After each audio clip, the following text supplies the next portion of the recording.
What is up, people? I hope you're doing great. I hope you're having a great day. Welcome to my channel. Welcome to another video.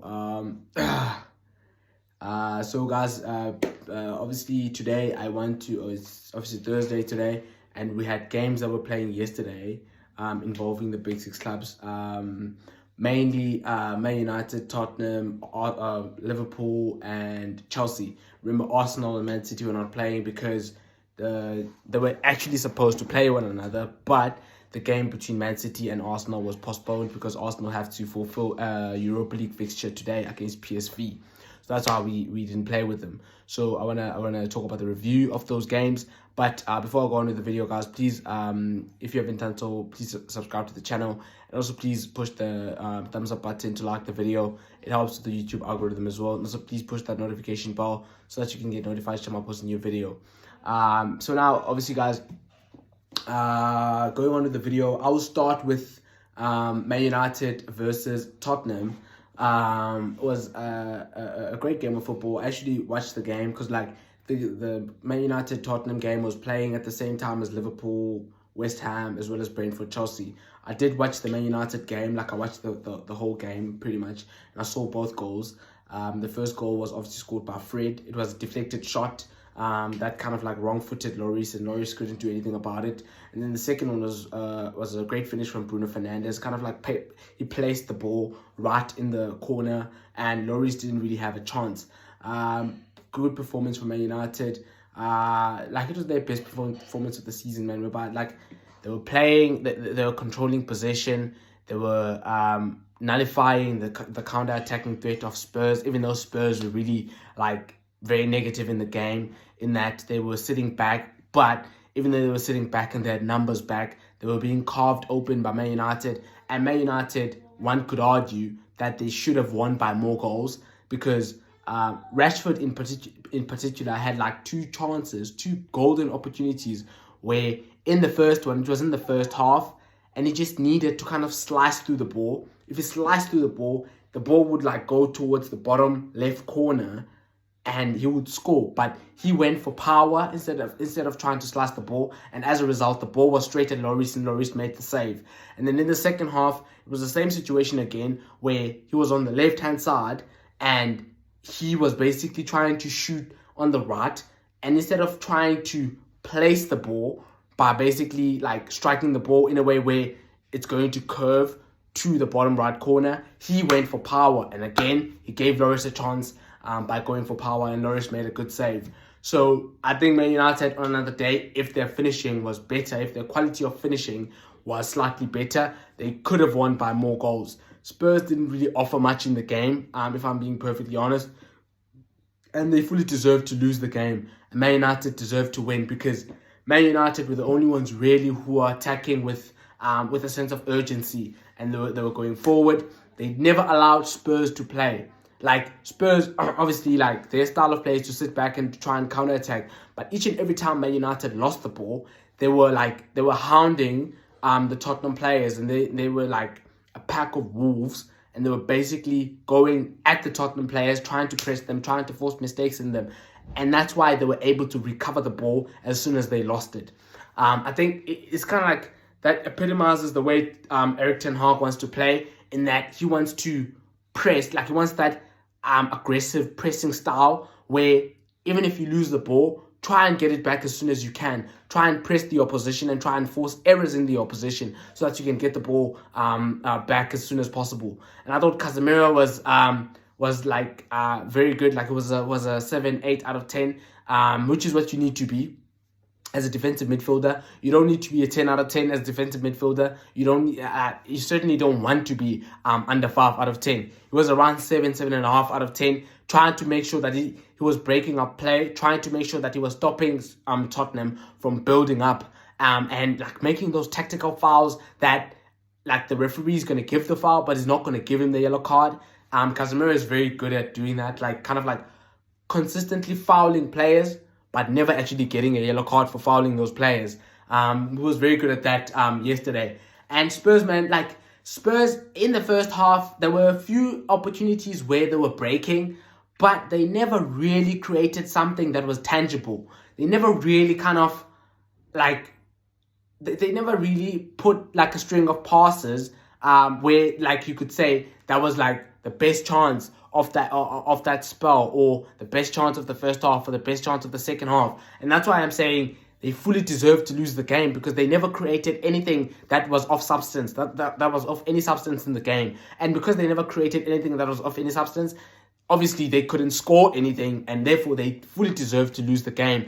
And Man United, even though you could say they were lucky to score their first goal in that it was a deflection, and it kind of wrong-footed Lloris, they earned that luck, and they fully deserved to go ahead. And though it was a decent performance from Bruno Fernandes. I think there's a couple of opportunities where he had a chance to kind of shoot and he kind of snatched at the ball. I think though that goal will do him a world of good. It will give him a huge boost in confidence. And I thought it was a good performance from him. And I was also impressed by Diogo Dalot. I thought he had a good performance in that game.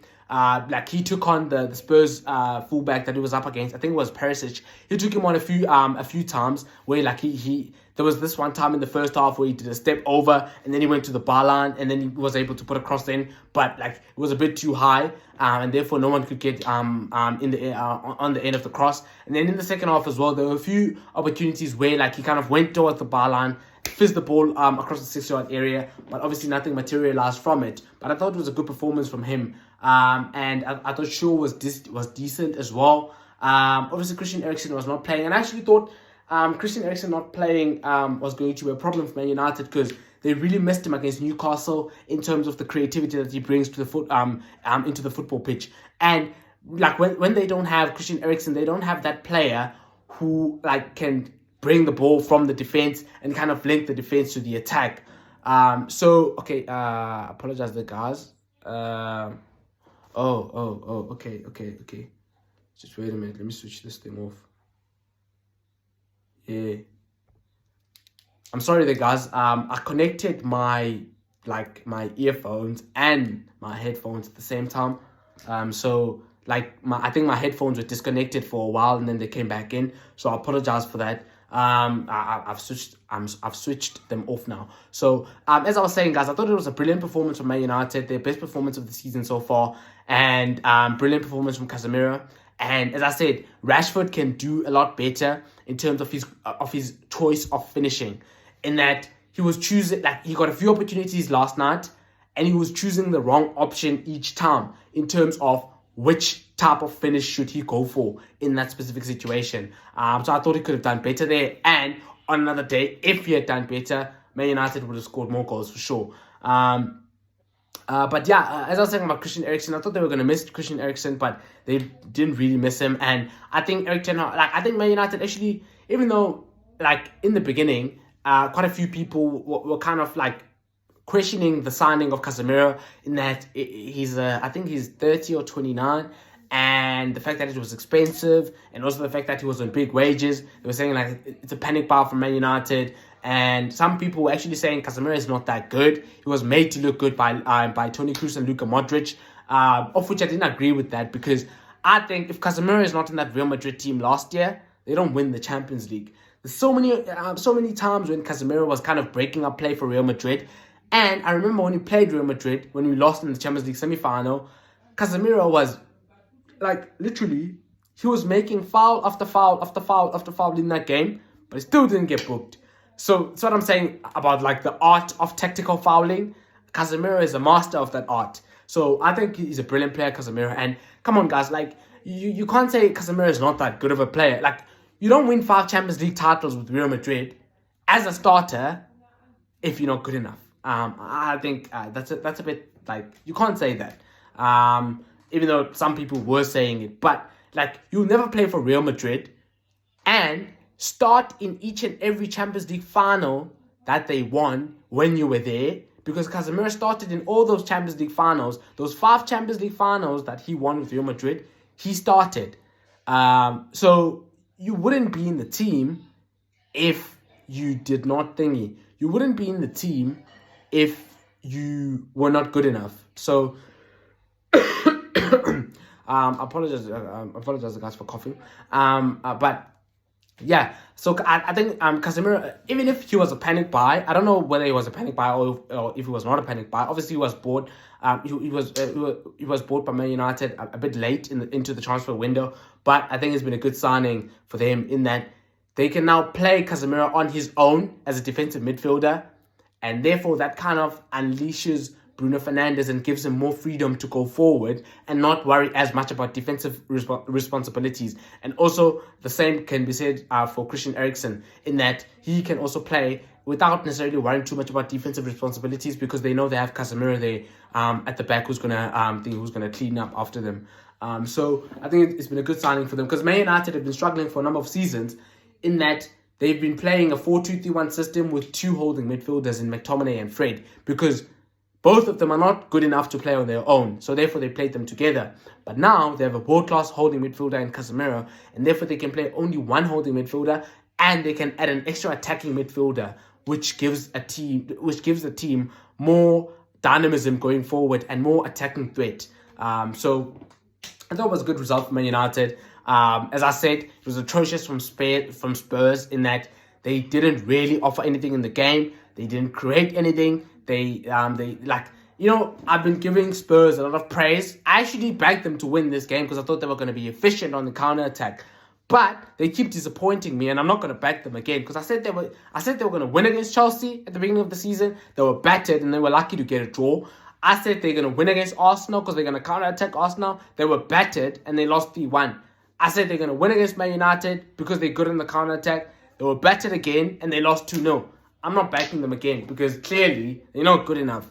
I think maybe I still have a hangover from last season when they kind of battered us, Man City, on the counter attack, and they were really good on that day.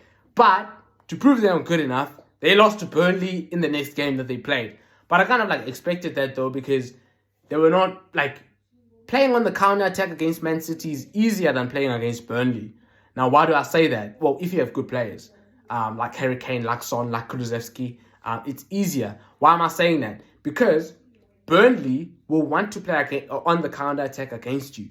So if you can't play an attacking style of football and come up with different attacks to pose to the opposing team that is trying to counter attack you now, then it's going to be a boring game and you're not going to be able to unleash your attacking players because you're attacking the system that your team is used to is the counter-attacking system. So now you're coming up against a team that also wants to counter-attack you. So now the two systems kind of balance each other out, and you then have to take the initiative if you're Spurs because you want to win against Burnley, and you give them an opportunity to counter-attack you. And that's why they lost against Burnley last season. But in games this season where they've been playing against teams that play on the front foot, teams that they could have counter-attacked, they've not been good enough. So, I don't know. Obviously, Spurs have had a good start to the season. They're still on 23 points after 11 games. They are 4 points behind Arsenal, who are the leaders, even though they've played a game more than Arsenal now. So, I still think Spurs are a good side. I'm not saying they're a bad side, but they've been disappointing in the big games this season. They should have lost against Chelsea. They lost against Arsenal. They lost against Man United. So, I think they've been really disappointing so far this season against the top sides. So I'm done backing them, to be honest, until they prove otherwise, really, that they deserve to be backed. Because honestly, they haven't been good enough so far this season. As I said, against Chelsea, it was a shambolic display from the referee that made them get a draw in the game. Because in the corner where they scored their second goal, that should have never been a corner. It should have been a free kick to Chelsea because Christian Romero was pulling Marco Correa by his hair, and VAR looked at the situation, and it was a red card situation because he was literally pulling him by his hair. Basically, obviously Marco Correa has an afro, so it's very easy to pull him by his hair, and VAR decided that it's not a red card because there are no rules that are focused on hair pulling in the laws of the game. Now, I don't think you need to have a rule that you can't pull someone's hair. Obviously, I think it's pretty logical that if you're pulling someone's hair, then you should get sent off because that's petulant and it's the same as basically slapping someone. If someone has an afro, if you're going to pull them by their hair in the game, I think that's the same as a slap, if not worse. And as a result of Marco Correa, of this guy, Christian Romero not being sent off and Chelsea not being given a free kick, Spurs score from the resulting corner. So, like, even in that game, they should have lost. And in all the big games they've played this season so far, they've been average. They've been below average. They've been below par. And they've lost or drawn, obviously, against Chelsea. And then there's also other games against the lesser sides where they've not been convincing still. And they've been lucky to win those games because the lesser sides don't have the quality to actually punish them. And therefore, they can hang in there and they can score because they have good enough players going forward to try to hurt the opposition at any time. So I'm not sure with regard to Spurs. To be honest, I think obviously they're a good side, they're not a bad side, but they've been really disappointing so far this season, especially against the big sides. And then, obviously, guys, moving on to the other games that played. Obviously, Liverpool played against West Ham last night. It was a decent performance from Liverpool. Not a great performance because they didn't really kind of dominate the whole game. They were a bit flat. And West Ham actually, they missed a penalty. Jared Bowen missed a penalty in the game. Of which, if he could have scored that penalty, then it would have been probably a different result. Maybe it could have been a draw. So Liverpool were a bit flat, but they dug deep and they kind of grinded out a 1-0 result, which is obviously a good thing. It's always good when your team shows a side in their game that they can grind out results and they can win when they've not played superbly well. And that's what they did against West Ham. Even though, as I said, West Ham would have been kicking themselves last night because they missed a penalty. Now, I don't really remember in terms of, well, not remember, but I don't, I didn't actually see how the penalty came about. So I wouldn't tell you whether it was poor defending or whether it was a handball. I'm not quite sure. But I do know that Jared Bowen did miss a penalty and Darwin Núñez scored for Liverpool, which obviously he scored the only goal of the game, and they ended up winning the game. So yeah, man, I think it was a decent performance from Liverpool. Good win for them. They're climbing up the table. So yeah, man, after obviously winning against City, 2 games in a row now that they've won. They've won 4 games now this season. Going into the City game, they had won 2 games, so that's an improvement for them. So it was a decent result from Liverpool's point of view, in that maybe you could argue that West Ham deserved a point, but Liverpool nevertheless won the game and took all 3, which is obviously always great if your team can kind of grind out results and win even when they're not playing at their absolute best. Obviously, I think I heard from when I was listening to analysis, Salah was a bit flat. A lot of oh, sorry guys, man. I was just pressing my phone cover here, and I just saw, I think it's cracked a bit. Okay, so I'm sorry for that. But yeah, man, I think it was a decent result for Liverpool. I'm actually seeing something that I thought I was gonna mention here. I just saw a notification in my phone. It's talking about Ronaldo. Obviously, in the Man United game yesterday, Ronaldo stormed off the pitch at the 88th or 89th minute before the game actually ended. He was obviously a substitute, and he kind of walked out of Old Trafford. Well, not out of Old Trafford. He walked off the pitch and probably went to the dressing room. Obviously, a lot of people calling him petulant and childish and a sport brat and all of that. I don't think Ronaldo cares, to be honest. I think Ronaldo feels very disrespected by Man United in the sense that they're benching him. Obviously, Ronaldo is a player who has an ego, and you're not going to be considered as one of the best players of all time if you do not have an ego. So I don't think that's surprising. But I think Ronaldo feels a bit disrespected by Man United in the fact that the likes of Rashford are starting over him, the likes of Sancho are starting over him. I think he sees that as an insult. So if Ronaldo was in the same team as Messi and Messi was starting over him, he would feel like that's an insult. So, you can imagine how he's going to feel if a player of Rashford's quality or Sancho or Anthony is starting over him. So, I don't think I see a lot of people saying like he thinks he's bigger than the club and all of that. I don't necessarily think it's even that. I just think he feels very like he feels disrespected by Man United. So he's like, you know what? Fuck this. Like, I don't care. I'm just gonna do what I want because these lot are disrespecting me. I think that's how he feels, to be honest. And I kind of get him because I mean, like if you have been as great as Ronaldo has been in his career, you've won 5 Champions League titles, you've won 5 Ballon d'Ors, you've played for Real Madrid, you've played for Man United, you've played for Juventus, you've played like for some of the biggest clubs in the world, and you've played at the highest level for so many seasons. You've scored over 700 career club goals. You've played in England and ripped it up. You've played in Spain and ripped it up. You've played in Italy and ripped it up. I think when you've achieved the things that Ronaldo has achieved, like you don't want to be benching, especially Ronaldo's like caliber of player in the sense that he takes good care of himself and he's like up there in terms of his fitness. It's not that like it's not that like he's a bad professional and he doesn't train hard or he doesn't work hard and all of that stuff. So I think he really feels disrespected by Man United, and that's why he kind of reacted that way yesterday. So yeah, a bit of a problem for Ten Hag, but yeah, that's just my opinion on the matter.